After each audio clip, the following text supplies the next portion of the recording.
सो नमस्ते और आप सभी स्वागत है। मैं कौन है यूट्यूब वीडियो में। आई होप आप सभी अच्छे होंगे। आज हमारा लेग डे है। अगर आप लोग मेरे यूट्यूब के फीड पर जाओगे, देखोगे मेरे यूट्यूब के वीडियोस को, तो ये नोटिस करो कि मैं लेग डेज के वीडियो काफ़ी कम अपलोड करता हूँ। काफ़ी कम लेग डेज की वीडियो है और उसका रीज़न ये नहीं है कि मैं लेग डे स्किप करता हूँ। इनफैक्ट लेग डे सबसे फेवरेट डे है मेरे। मैं कोई भी बॉडी पार्ट को एक बार स्किप करने की सोच भी सकता हूँ, बट लेग डे ना, कभी नहीं। इनफैक्ट मैं तो लेग डेज को ही सबसे ज़्यादा अपने आप को पुश करता हूँ। और जब से मैं लीन बल्क कर रहा हूँ, सबसे ज़्यादा मैंने ग्रोथ अपने लेग्स में ही देखा है। तो देखो, मेन बात है ना कि लेग डेज बहुत डिमांडिंग होते हैं, मेंटली एंड फिज़िकली बोथ। बहुत ज़्यादा फोकस के साथ आपको करना पड़ता है, एक अलग मेंटल जोन में जाना पड़ता है अपने आप को फेलियर तक पुश करने के लिए। स्पेशली स्क्वाट्स अगर आप करते हो तो पता होगा कितने मेंटली चैलेंजिंग होते हो। लास्ट के एक दो रेप जो फेलियर वाले होते हैं ना, कितने डिफ़िकल्ट होते हैं, वहाँ तक जाना भी बहुत डिफ़िकल्ट होता है। तो उसके लिए एक अलग मेंटल जोन में जाना पड़ता है, अलग लेवल का फोकस चाहिए होता है। तो अगर मैं शूट करूँगा, वो भी मैं अकेले शूट करता हूँ। कैमरा एंगल सेट करना, देखना कि लाइटिंग सही है नहीं, सब कुछ देखना पड़ता है। फिर मान लो कभी कभी मैं कुछ बोल रहा हूँ तो बहुत बार होता है कि मैंने माइक नहीं लगाया, माइक ऑन नहीं है, या फिर कैमरा बहुत बार ब्लर हो जाता है, फोकस नहीं होता है, कैमरा एंगल सही सेट नहीं होता, तो बहुत बड़ा डिस्ट्रैक्शन होता है। उसके कारण फिर मेरा लेग डे अफेक्ट होता है, मेरे सेट्स अफेक्ट होते हैं। जिस तरह की ट्रेनिंग मुझे करनी चाहिए थी शायद वैसा नहीं हो पाता है, और हुआ है भी एक दो बार ऐसा। बट कोई बात नहीं, आज हम मैनेज कर लेंगे, क्योंकि आज मैं भी शायद कोई शूट कर देगा मेरा, और नहीं भी करेगा चलो कोई नहीं, मैनेज कर लूँगा आज मैं। अगर वंस इन अ वाइल मैं शूट करूँ लेग डे का वीडियोस तो कोई दिक्कत नहीं है। मुझे नहीं फ़र्क पड़ता किसी बंदे कितने अच्छे आर्म्स है, कितने अच्छे बैक है, कितनी अच्छी उसकी चेस्ट है। अगर उस बंदे के लेग्स अच्छे हैं then I have immense respect for that person, क्योंकि लेग्स को ग्रो करना बहुत मुश्किल होता है। और बचपन से इन्हीं पैरों से दौड़ रहे हो, चल रहे हो, खड़े हो रहे हो, देन बहुत ये मतलब ढीठ मसल होते हैं लेग्स के। इनको ग्रो करने के लिए बहुत ज़्यादा मेहनत लगती है, बहुत ज़्यादा अपने आप को पुश करना पड़ता है, और मैं बखूबी जानता हूँ, क्योंकि मैंने स्टार्टिंग के 1.5-2 साल उतने अच्छे ट्रेनिंग नहीं की लेग्स की। मेरे लेग्स काफ़ी वीक थे, 2021 तक इवन बहुत वीक थे, और 2021 में मैंने जब कट किया था उसके बाद मैंने डिसाइड कर लिया था कि मुझे अपने लेग्स को स्ट्रॉन्ग करना है, लेग्स को बड़े करना है। उसके बाद से मैंने अपने आप को जितना लेग्स में पुश किया है, किसी और बॉडी पार्ट में उतना पुश कभी नहीं किया। और फास्ट फॉरवर्ड +3 ईयर्स अभी मेरे legs one of the strongest muscles हैं, काफ़ी बड़े हैं। हाँ, अगर आप नंबर्स पे जाओगे तो डेफिनेटली मेरे स्क्वाट्स उतने ज़्यादा नहीं है, बेंच उतनी ज़्यादा नहीं है, डेडलिफ्ट उतनी ज़्यादा नहीं है। और देखो, आपका जो बेस स्ट्रेंथ होता है ना, वो जेनेटिक्स पर डिपेंडेंट रहता है। अगर आप पावर लिफ्टिंग करने जाओगे, स्ट्रेंथ ट्रेनिंग करेंगे प्रॉपर, डेफिनेटली थोड़ा बहुत स्ट्रेंथ बढ़ेगा। बट जो बंदा जेनेटिकली गिफ्टेड है, एक बेस स्ट्रेंथ होती है सभी की, एक स्टार्टिंग पॉइंट होता है स्ट्रेंथ का। अगर वो बंदा जेनेटिकली गिफ्टेड है स्ट्रेंथ के मामले में, डेफिनेटली उसका स्टार्टिंग पॉइंट ज़्यादा अच्छा होगा और वो जल्दी स्केल करेगा स्ट्रेंथ के नंबर्स में। मैं स्ट्रेंथ के लिए गिफ्टेड नहीं हूँ, मेरी बोन डेंसिटी कम है, मेरे जॉइंट छोटे हैं, तो मेरी बॉडी हेवी लोड उठाने के लिए उतना कैपेबल नहीं है। और मैं बार बार ये बोलता हूँ कि डजेंट मैटर आपके नंबर्स कितने हैं। आप मार्केट में निकलो, कहीं बाहर जाओगे, दोस्तों से मिलोगे, आपके सर के ऊपर ऐसे माथे पे नंबर्स नहीं लिखा रहता है, आपका PR नहीं लिखा रहता है।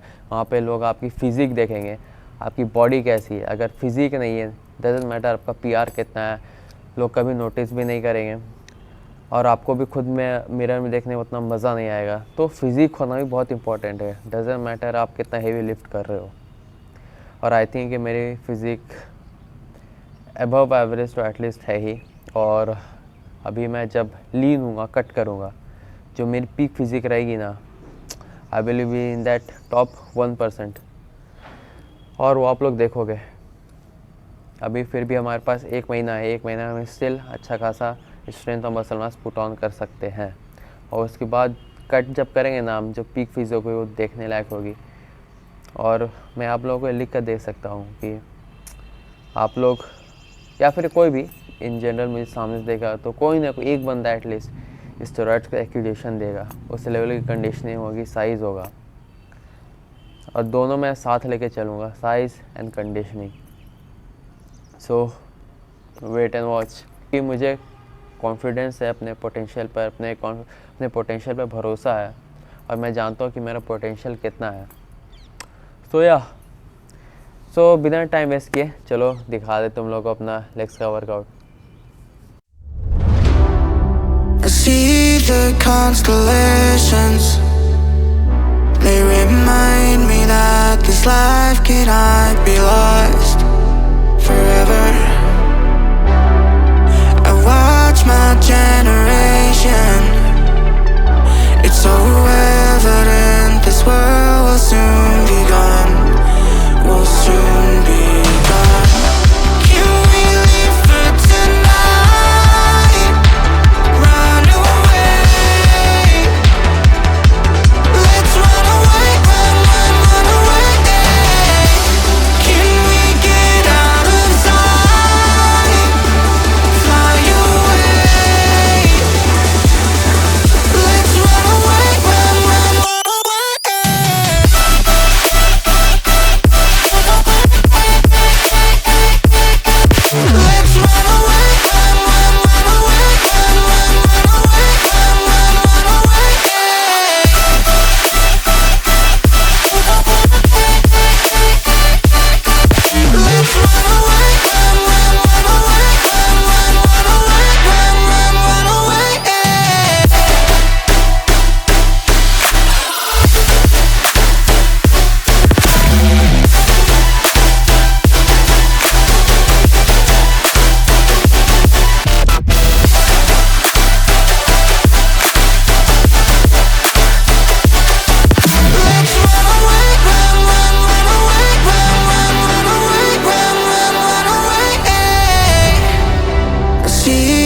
constellations.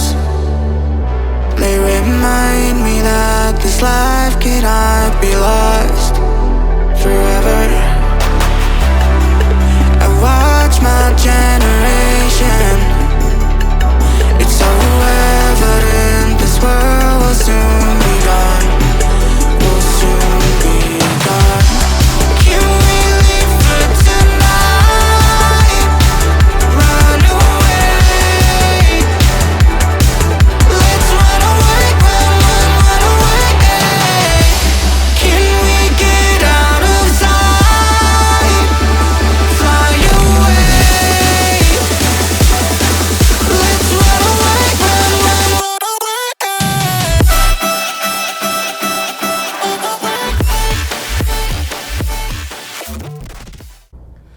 सो हमारा स्क्वाट हो जाएगा ख़त्म और बस हमने 3 सेट्स के स्क्वाट किए और तीनों सेट एकदम फेलियर थे। और मैं अपनी हर वीडियो में प्रीच करता हूँ कि अच्छे से वार्म अप करो और जो सबसे पहला सेट रहता है आपके कंपाउंड एक्सरसाइज है वो सबसे हेवी लगाओ, इंस्टेड ऑफ कि धीरे धीरे वेट बढ़ाओ, अपने टॉप सेट पे जाओ। और जब तक टॉप सेट पे जाओगे तब तक आपकी बॉडी थक जाएगी, उससे बेहतर है कि अच्छे से वार्म अप करो, पहला सेट सबसे हेवी लगाओ क्योंकि आप ज़्यादा आउटपुट निकाल पाओगे, ज़्यादा रेप्स निकाल पाओगे। और कंपाउंड एक्सरसाइज में सबसे हेवी सेट जो रहेगा उसके साथ सबसे ज़्यादा रेप्स निकालोगे, वही आपका स्ट्रेंथ बिल्ड करेगा, मसल में वो थिकनेस लाएगा। सो फिलहाल अभी हम चलते हैं, लेग प्रेस करते हैं। और मैंने नी स्लीव्स खोल दिया क्योंकि नी स्लीव्स थोड़ा सा अनकम्फर्टेबल हो रहा था, तो अभी बिना नी स्लीव्स के कर रहा हूँ। देखते हैं कितना वेट जाता है। अभी 140 kg लगा हुआ है तो थोड़ा सा वेट मैंने कम ही लगाया है, देखता हूँ बिना नी स्लीव्स से कैसे कितना जाता है। अगर थोड़ा ईजी लगा तो फिर वेट बढ़ाएंगे।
सो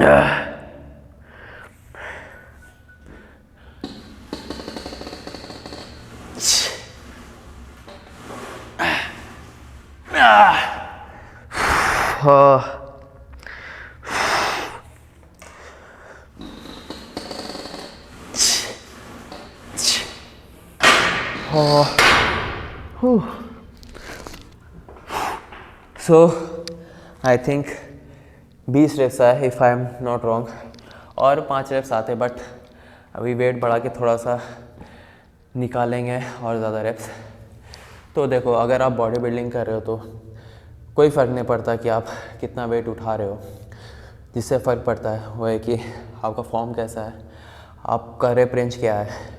अगर सही रेप रेंजेस पे काम करोगे, सही तरह की ट्रेनिंग करोगे, पहले तक ट्रेन करोगे, डेफिनेटली आपकी फिज़िक बिल्ड होगी। और मैं ऑलमोस्ट हर वीडियो में बोलता हूँ कि बाहर जाओगे तो कहीं PR लिखा हुआ नहीं रहेगा आपके माथे पर।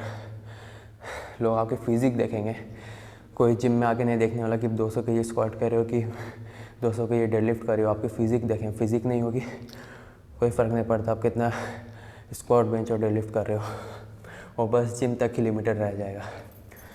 बाकी अगर आपका goal powerlifting, then definitely वो एक अलग टॉपिक, बट आपका goal bodybuilding, physique build करना है, then definitely rep ranges, form, ये ज़्यादा ज़रूरी है वेट से।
सो अगर मुझसे कोई पूछेगा कि सबसे बोरिंग एक्सरसाइज कौन सी, तो डेफिनेटली मैं बोलूँगा काफ्स की exercise.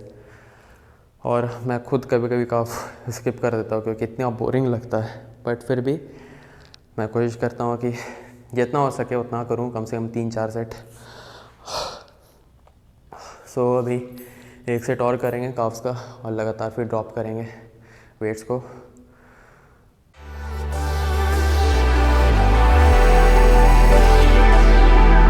Let's run away, run away.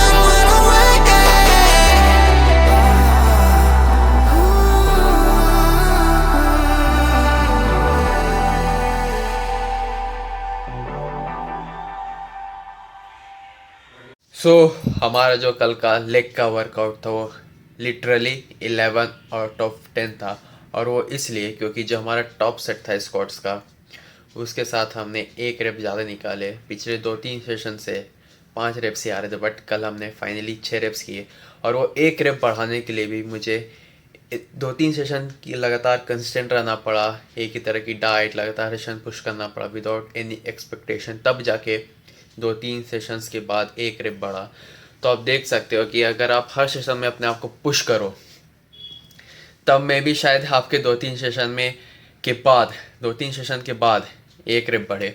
और सिर्फ वो ऐसा नहीं होता है कि एक पर्टिकुलर बॉडी पार्ट में आपको होगा, हर बॉडी पार्ट में ऐसे ही होता है। अगर आप पिछले 5-6 सालों से ट्रेन कर रहे हो, प्रोग्रेस काफ़ी स्लो हो जाता है। और लेट्स टेक एन एग्जांपल, अगर आप एक महीने में अपना एक रेप्स बढ़ा रहे हो हर लिफ्ट में, तो सोचो 12 महीनों बाद आप कहाँ होगे। मैं ये नहीं कर हर महीने के बढ़ेंगे, बट 12 महीनों में अगर आपके 7 से 8 रेप्स भी बढ़ रहे हैं, तो आप इमेजिन कर सकते हो कि आपका ग्रोथ कितना अच्छा होगा। बट वो 7 से 8 रेप्स बढ़ाने के लिए भी आपको बहुत कंसिस्टेंट रहना पड़ेगा। 12 महीने कंसिस्टेंट रहना पड़ेगा, लगातार हर सेशन में अपने आप को पुश करना पड़ेगा, डाइट अच्छी लेनी पड़ेगी, अच्छी रिकवरी, अच्छा लाइफस्टाइल, एक प्रॉपर डिसिप्लिन लाइफस्टाइल जीना पड़ेगा। तब जाके वो 12 महीनों में आप 7 से 8 रेप्स बढ़ा पाओगे। और भी बढ़ा सकते हो आप, डिपेंड करता है आपके जेनेटिक्स पर, आप कितना पुश कर रहे हो। मैं तो एक ऑन एन एवरेज बता रहा हूँ, 7-8, ज़्यादा भी कर सकते हो, 12 से भी ज़्यादा हो सकता है। तो जो गेम है सारा वो कंसिस्टेंसी का है। डजेंट मैटर कि आप कितना ही पुश कर रहे हो अपने आप को हर एक सेशन में, अगर आप कंसिस्टेंट नहीं हो अपनी डाइट से, अगर आप आज बहुत पुश करके आए हो अपने आज के लेग सेशन में, बट अगला लेग सेशन आप मिस कर रहे हो और उसके बाद भी कर रहे हो, तो आप उतना पुश नहीं कर रहे अपने आप को, फिर अगला सेशन जो करोगे उसके बाद उसमें भले पुश करोगे, बट ऐसा नहीं चलता है। हर सेशन में आपको पुश करना पड़ेगा आपको, अगर सही रिजल्ट्स चाहिए। रिज़ल्ट तो आपको तब भी मिलेंगे कि आप उतना पुश नहीं करोगे, बट वो काफ़ी स्लो होंगे और डिलेड रिजल्ट्स मिलेंगे, आपको काफ़ी देर से मिलेंगे। तो अगर आप चाहते हो कि आपका कांस्टेंट प्रोग्रेस होता रहे, रिजल्ट्स आपको हमेशा मिलते रहे, तो हर एक सेशन पुश करना सीखो, हर एक सेशन को make it count. So anyways, आज की इस वीडियो को रखते ही तक। आई होप आप लोगों को मेरा वीडियो पसंद आया हो। तो वीडियो पसंद आया तो मेरे वीडियो को लाइक कर देना, मेरे चैनल सब्सक्राइब कर देना। मैं मिलता हूँ आप लोगों से अपनी अगली वीडियो में। तब तक के लिए अपना ख्याल रखो, अच्छी डाइट लो, अच्छी ट्रेनिंग करो and keep pushing your limits. Take care and signing of.